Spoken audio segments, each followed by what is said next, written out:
Hello viewers, welcome to IT System Admin and Information Technology Learning tutorial channel for you.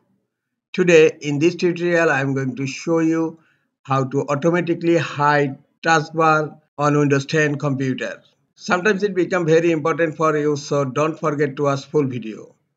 To automatically hide taskbar on Windows 10 computer, click on Start menu, click on Settings, click on Personalization. In left pane, click on Taskbar.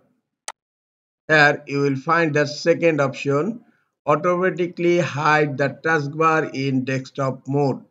By default it's turned off. Just click here to turn it on.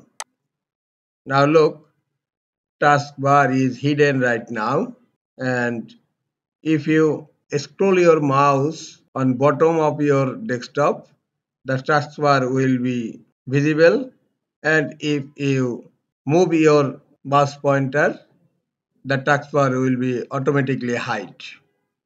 This is all for today. Hope this tutorial is helpful for you. Keep watching for next tutorial. Thank you very much.